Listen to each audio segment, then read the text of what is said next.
A massive fleet assembled for international cooperation suddenly finds itself trapped when an unknown space object creates a zone of isolation around them and begins its attack.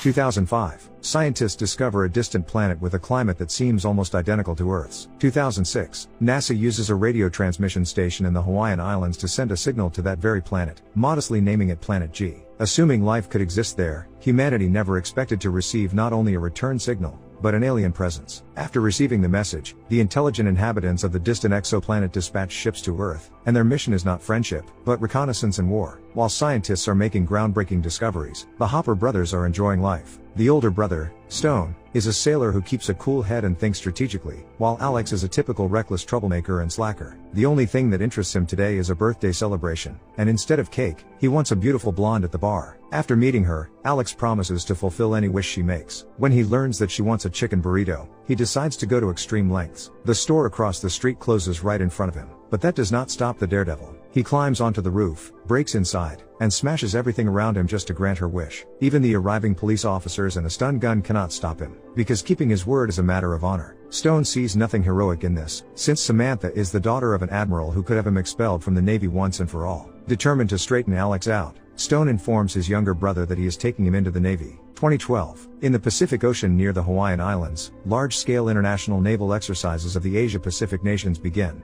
They involve tens of thousands of soldiers and sailors, hundreds of ships, and thousands of fighter jets practicing coordinated action in the event of a real threat. It is not only about serious tactical operations, but also smaller battles for the title of the strongest nation. That includes soccer, where different countries compete for a cup. In the final of the improvised championship, the national teams of the United States and Japan face off. Alex is the team captain, doing everything he can to motivate his players. His brother, Stone, takes the position of goalkeeper, but makes a costly mistake by allowing 2 goals. Trying to fight back, Alex scores 1 goal, but there is almost no time left. Launching another bold attack, he attempts to bring the match to a tie and force overtime, but Captain Yugi Nagata commits a brutal foul, kicking his opponent in the face. The referee awards a penalty kick against Japan, and Alex volunteers to take it. Stone is not sure that is a good idea, since his brother is suspected of having a concussion, but Alex refuses to give the shot to anyone else. Putting all his anger into the strike, he misses, and as a result, Team USA loses the final match. Minor setbacks deeply frustrate Alex, but he has a resilient character. He has already won his greatest victory by making the charming Samantha fall in love with him. Still, he now faces a serious mission: to receive the blessing of her father, who serves as an admiral and commands the naval exercises. Rehearsing his speech, Alex promises that he will do everything to make Samantha his wife, yet in reality he is terrified of the conversation,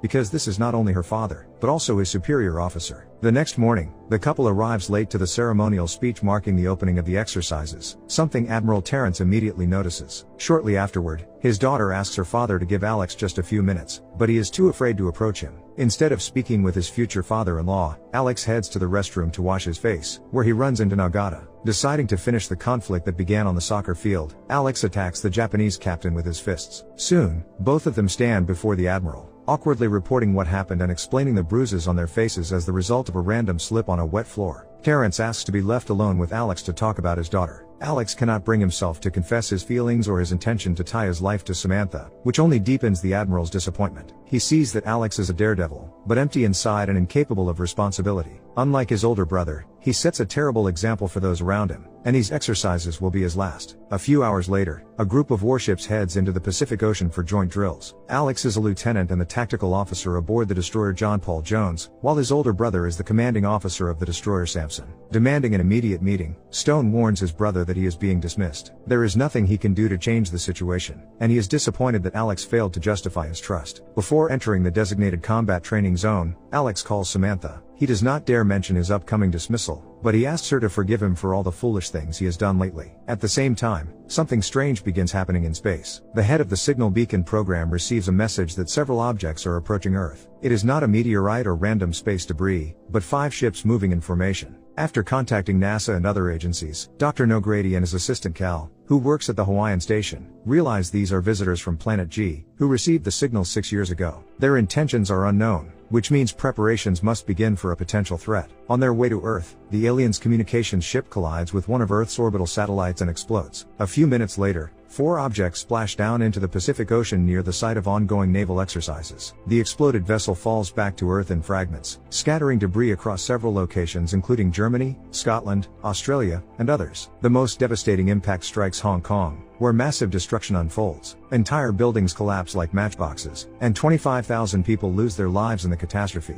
An emergency meeting of leaders from multiple agencies quickly reaches a chilling conclusion. This is an alien invasion, though its true objective remains unknown. Chemical analysis of the wreckage reveals the presence of lawrencium and other elements not found in the periodic table. That discovery signals a clear technological advantage on the part of the potential enemy, making an immediate military response absolutely necessary. Shortly afterward, Admiral Terrence receives orders to deploy several destroyers to the locations where the remaining ships have landed. Among them is Alex's vessel, the John Paul Jones, the destroyer Samson under the command of Stone, and the Meko, a Japanese self-defense forces destroyer led by Captain Nagata. As they approach the crash coordinates, the captains observe strange structures and shapes that bear no resemblance to conventional warships. Lacking critical information, they assume it is still part of the exercise, unaware of the real danger unfolding before them. The objects do not appear on maps or radar, prompting the decision to send a small reconnaissance team. Alex is among them and becomes the first to step onto the alien craft. While examining the structure, he touches one of its walls, triggering a short circuit that violently throws him back into the water. Immediately after, the aliens deploy an impenetrable force dome.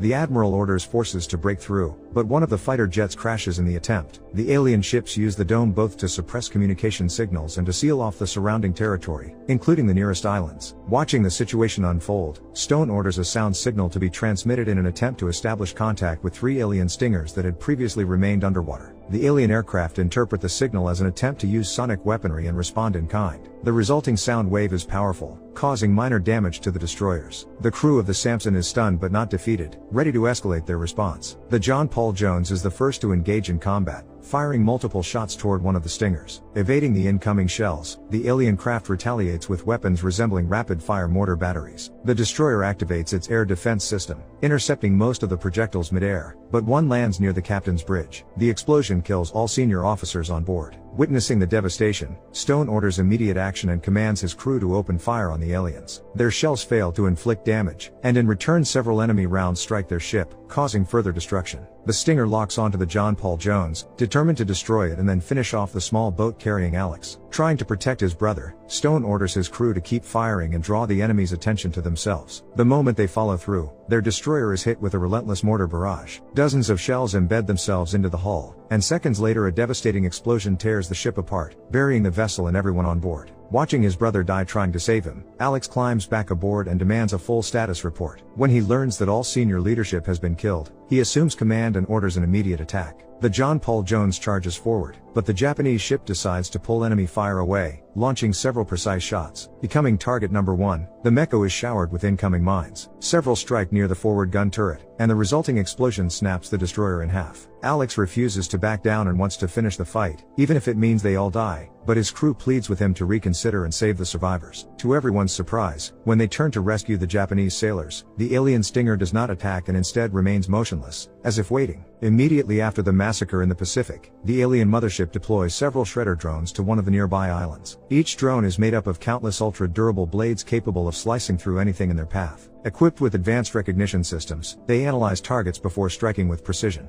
Several drones obliterate a military base along with its helicopters. Another destroys the city's main transportation hubs, preventing reinforcements from arriving to repel the alien assault. At the same time, the drones deliberately avoid harming civilians who pose no threat. They visibly stop in front of the unarmed and even children, showing no intention of causing unnecessary casualties. Meanwhile, the crew discovers one of the aliens on board their ship. Alex rushes to the scene to examine the body and figure out how to fight them. The alien is encased in a massive metallic suit that enhances both its durability and strength. Nagata and Alex struggle to remove the helmet, revealing an anthropomorphic being with features somewhat resembling a human. While inspecting it, Alex shines a flashlight into the creature's eyes, only to realize it is not dead but merely unconscious. Suddenly regaining awareness, the alien warrior attacks the crew and attempts to kill them. At one point, a powerful Udar shatters one of the side walls. More aliens board the ship, retrieve their wounded comrade, and quickly retreat. After the encounter, Alex realizes this was not the only alien on board. He orders an immediate sweep of every deck of the destroyer and commands his soldiers to eliminate any hostile they encounter. Splitting into small teams, they secure the perimeter and locate another alien.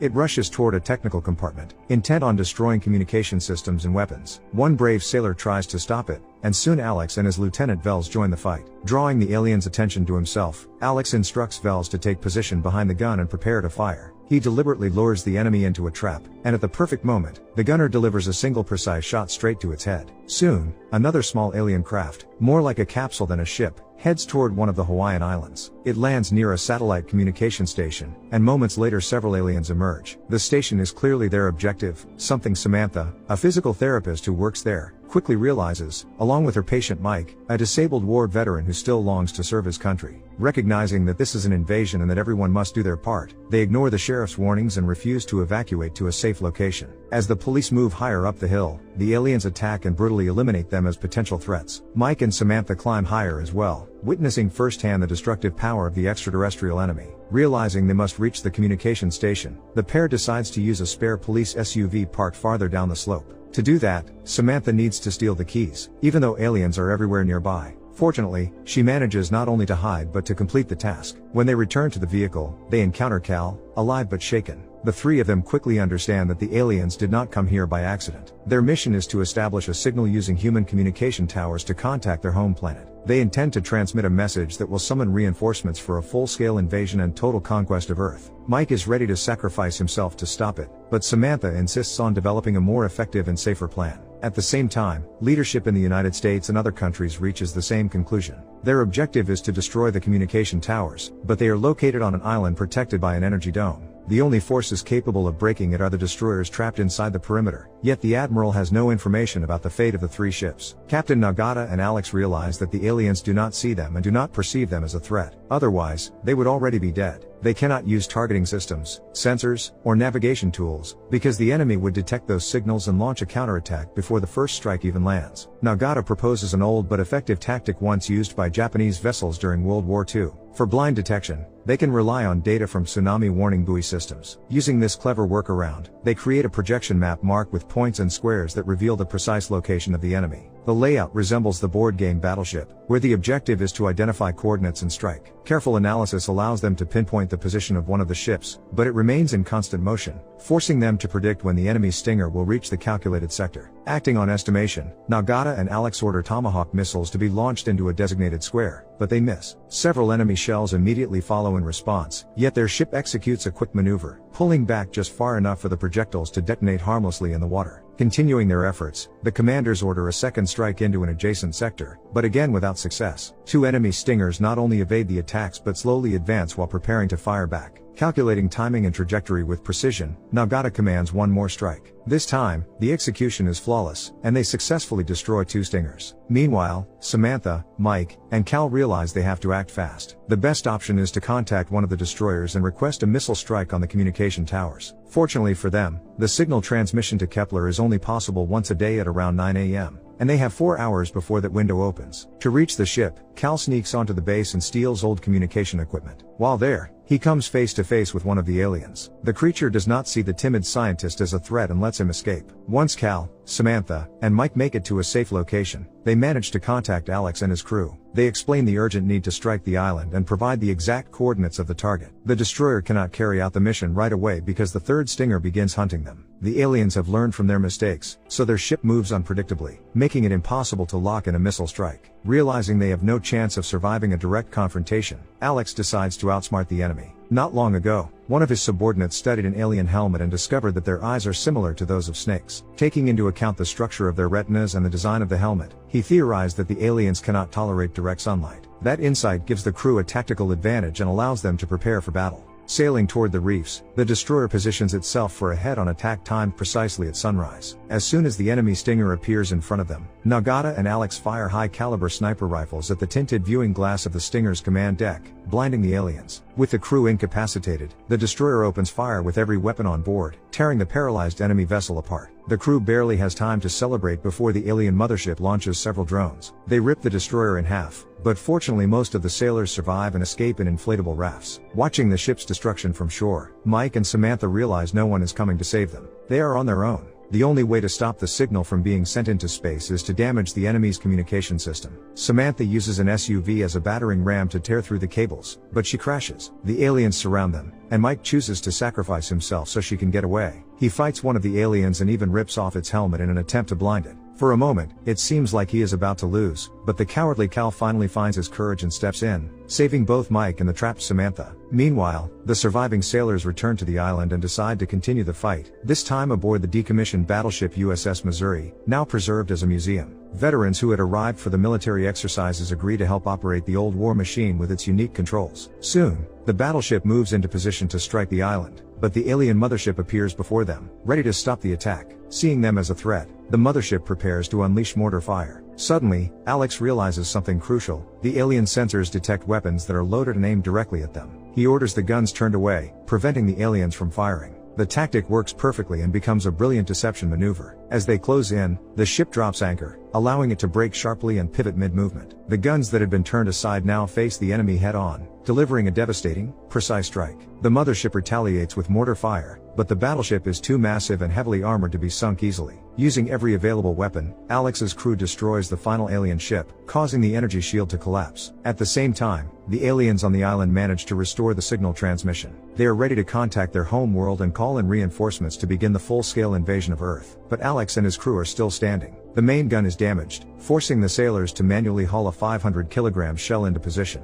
The battleship has only one shot left, and it will most likely be the last. The remains of the mothership have already launched 3 more drones to finish them off. The battleship fires. The massive shell slams into the island, wiping out not only the remaining aliens but also the communication stations, finally cutting off the signal into space. At the same time, with the energy shield gone, fighter jets are able to break into the sector. Just seconds before the drones crash into the battleship, Allied forces intercept and destroy them. Humanity wins this war and successfully defends itself against the alien invasion. Alex is awarded the Silver Star for gallantry and extraordinary heroism. Mike also receives a medal, along with many other sailors. Special recognition is given to the fallen Stone, who sacrificed his life to protect Earth. Celebrating the victory, Alex finally asks the Admiral for his blessing and receives his approval. It seems like the worst is behind them and the world is safe once again. But somewhere in Scotland, one fragment of the destroyed communication ship goes unnoticed. It is discovered only by local villagers, who decide to pry open an escape pod. The moment they do, they realize they have made a terrible mistake. Inside is a surviving alien, which means the war may not be over after all. If humanity sends signals into space in search of contact, is it truly prepared for the consequences of that contact? Is the drive to discover a sign of curiosity, or a form of recklessness? Share your thoughts in the comments, hit like, and subscribe to the channel. See you in the next videos.